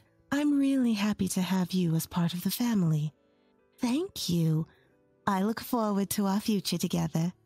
Relieved, I started to cry, and Mary gently patted my back. On the way home, I told Jonathan, your mom, Mary, is wonderful. I never had a mother, but she's exactly what I'd imagine a perfect mom to be. Really? That's great to hear. I promise she won't ever pressure you. And if anything ever goes wrong, I'll always be on your side. Thank you. My answer to your proposal is yes. Yes. I'm so happy. Thank you, Millie. Jonathan hugged me with a beaming smile. For the first time, I felt hopeful about the future. Soon after, Jonathan and I got married. Mary had said we didn't have to live with her, so we rented a condo near my parents-in-law's home. We often met up with Mary for meals and trips, maintaining a good relationship. Amazingly, within a year of our marriage, I became pregnant with Jonathan's child. Mary was thrilled and supported me throughout my pregnancy and after our daughter Coco was born. For someone without a mother, this meant the world to me. Years passed, and 7 years into our marriage, Coco turned 5. I was hoping for continued happiness when something happened. One evening, while folding laundry, I received a call from an unknown number.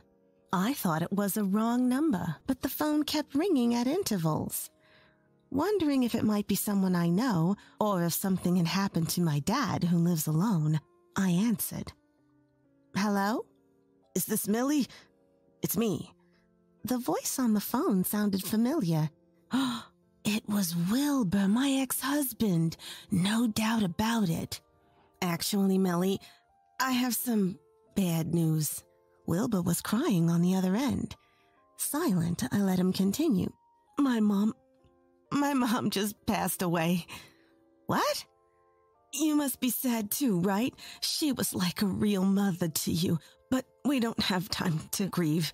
We have to arrange the funeral. Come over here and help. What are you talking about? My mother-in-law passed away 3 years ago. What? Stunned by my words, Wilbur was silent on the other end of the phone. But then he started yelling. Ew.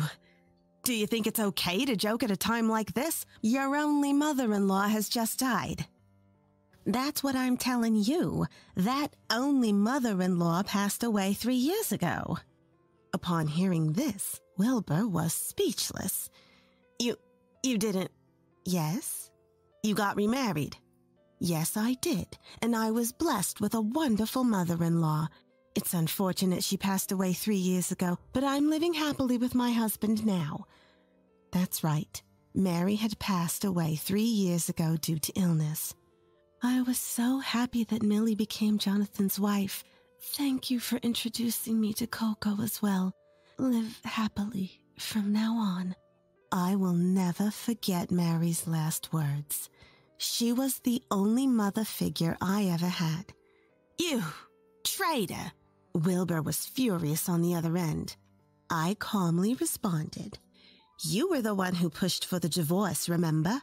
You bragged about moving on quickly. Didn't you remarry? Well, that's... so you didn't remarry. Given your personality and that mother-in-law, it's not surprising. You!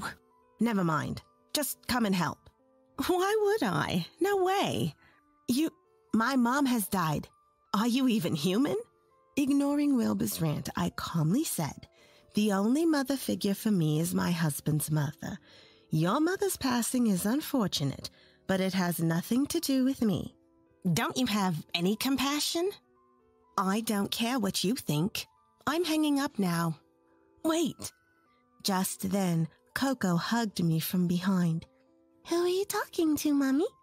Wilbur heard Coco's voice. Wilbur's voice trembled over the phone. Mommy? You had a child? Yes. I got pregnant shortly after remarrying. Is there a problem? But Louise said you were infertile. Your beloved Louise thought so, but she was wrong. Serves you right. Good luck living alone. Goodbye. Ignoring Wilbur's silence, I hung up and blocked his number.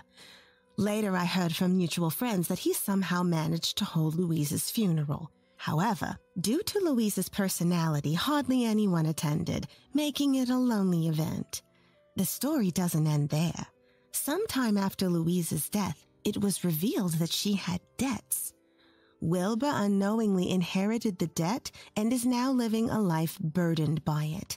He had to sell his family home and is now living alone in an old apartment chased by debt collectors. As for me, I'm building a happy home with Jonathan and Coco. On the anniversary of Mary's death, we always offer her favorite sweets and flowers at her grave and update her on our family's well-being. I want to be a good mother to Coco, just like Mary was for me. With that thought, I continue to cherish each day with my loving family. Divorce me. As soon as James came home from work, he dropped this bombshell on me. Hold on a minute. Did I do something wrong? Why are you talking about divorce? I'm just sick of life with you, James said, clearly annoyed. You look after the kids since they seem to be attached to you. What is he talking about? Confused and stunned, I was at a loss for words. I'm Patricia, 32 years old.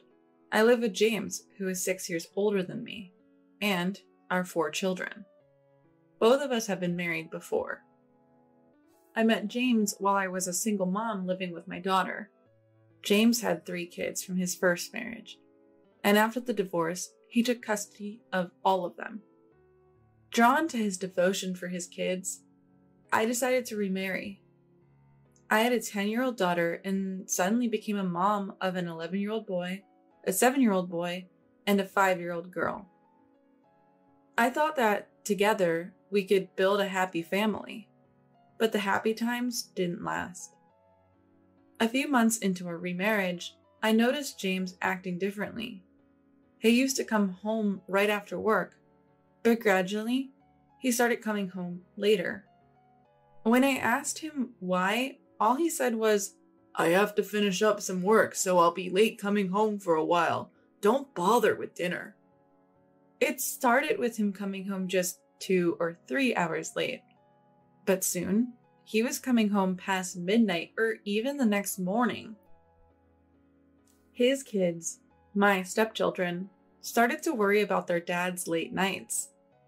I tried to stay cheerful for the sake of the kids, but with James not home, I had to take care of the household chores, childcare, and even my job, leading to exhausting days. Are you okay? Can I help you with anything? Thank you. Could you go grocery shopping? My eldest stepson, Mark, is very responsible and always helps out around the house, even though we're not related by blood. Daniel and Michelle, my younger stepchildren, seemed lonely without their dad. My biological daughter, Lisa, treats her step-siblings like her real brothers and sisters. With the help of Mark and Lisa, I was somehow managing to maintain our current lifestyle. But I was getting more and more frustrated with James, who seemed to be neglecting our adorable children. James kept coming home late, without a second thought for the kids. Hey, is work really that busy? Yeah, pretty much. Can't you come home a little earlier? The kids are missing their dad. Unhappy with my suggestion, James suddenly slammed his desk in anger. I'm working these late hours for the sake of our family. You can take care of the kids on your own. That's how you say it? I just want you to spend more time at home and face the children. I was at a loss for words at James' sudden transformation, something I'd never seen before. But that only seemed to irritate him further. Can't you even handle the kids properly? I was too scared to say anything more as James shouted and kicked a chair across the room. From that day on, James was hardly ever home.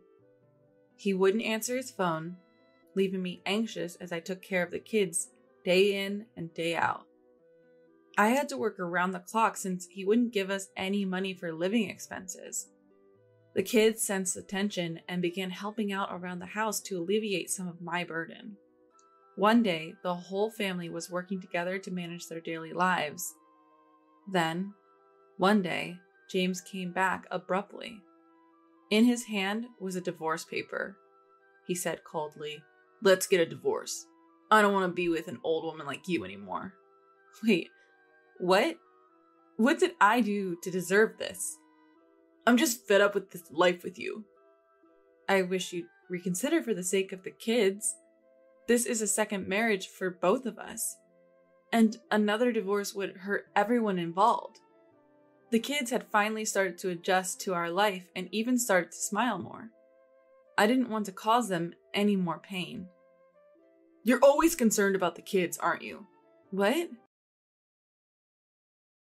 begin with, I don't even care about the kids. I only married you because I thought you'd take care of them.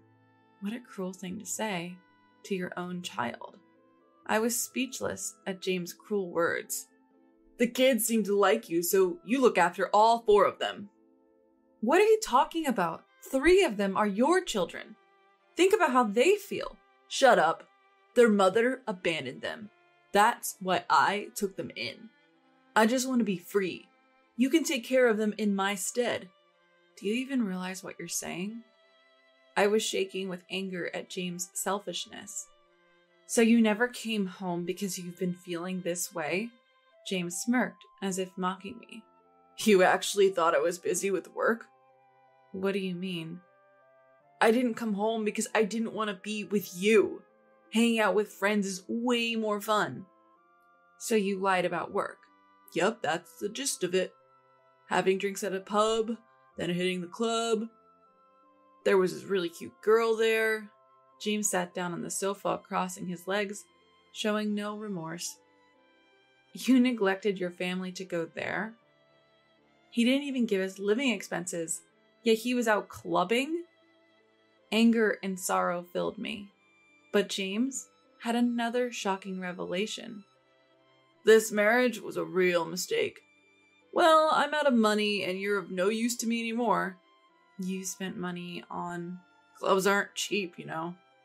I didn't want to pay for all of it, so I took it out of your account. James said this and nonchalantly tossed a banking card onto the table. I had a bad feeling, so I hurriedly checked the card. It was from the account I had diligently saved in for Lisa's future after divorcing my previous husband. Almost all the money was gone. James should have known how important this money was, and yet he used this money without asking. Ran out of money taking that girl out for dinners and gifts. You've never even bought your own kids' birthday presents, but you've been showering her with gifts? Talking to this man was just pointless. I felt so defeated that I didn't care anymore. Fine, let's get a divorce. James grinned, as if he had been waiting for me to say that. I had always thought it was better for the kids to have both parents, but not when one is as selfish and awful as him. With that resolve, I filled out the divorce papers. Submit that to town hall by tomorrow. Me? I'm busy preparing for my next marriage.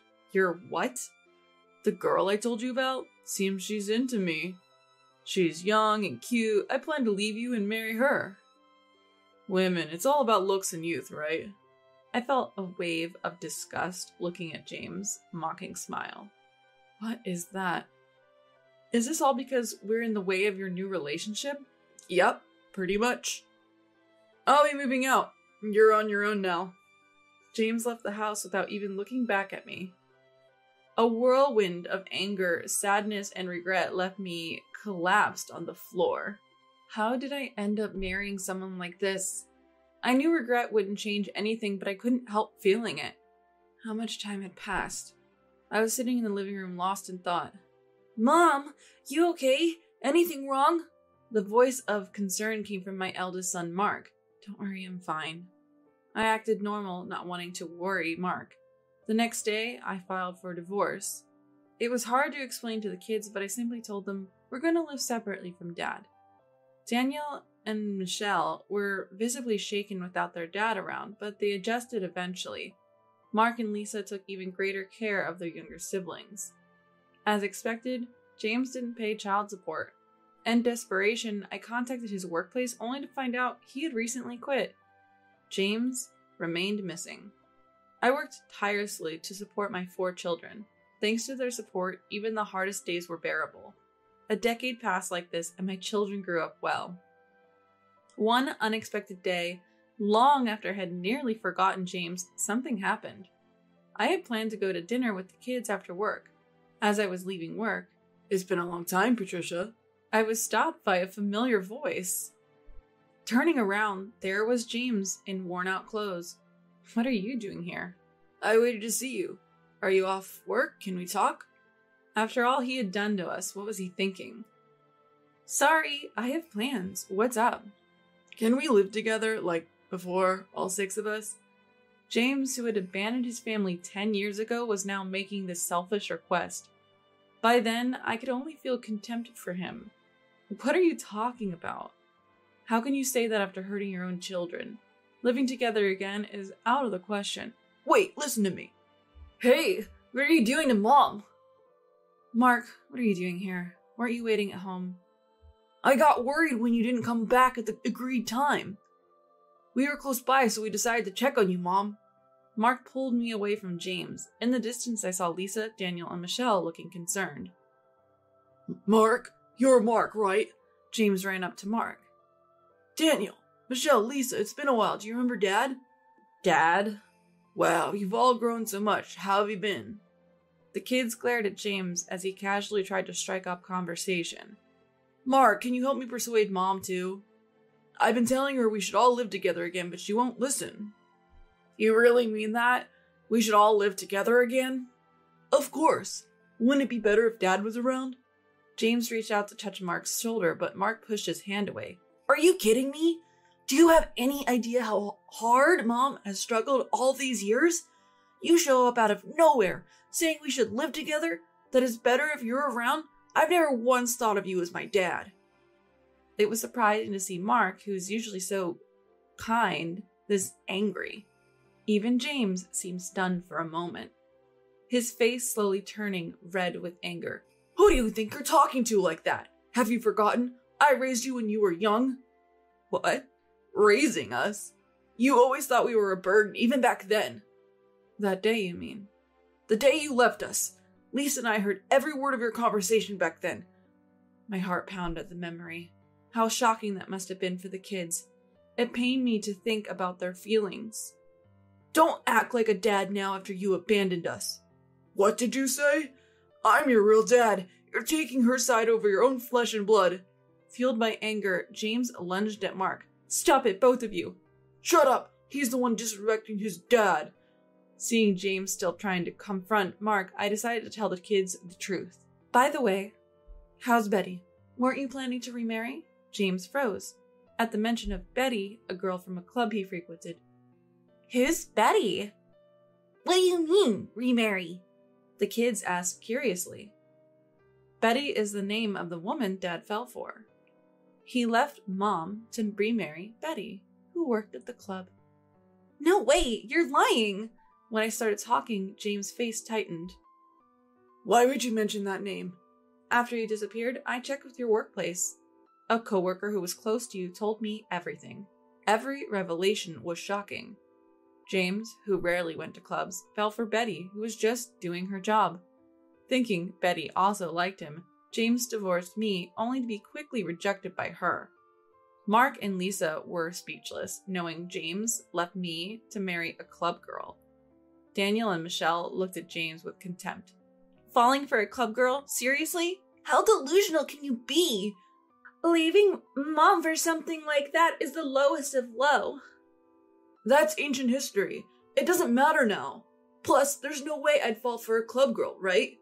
James denies the truth when the kids find out why we divorced. But what I really wanted to say was more than just that.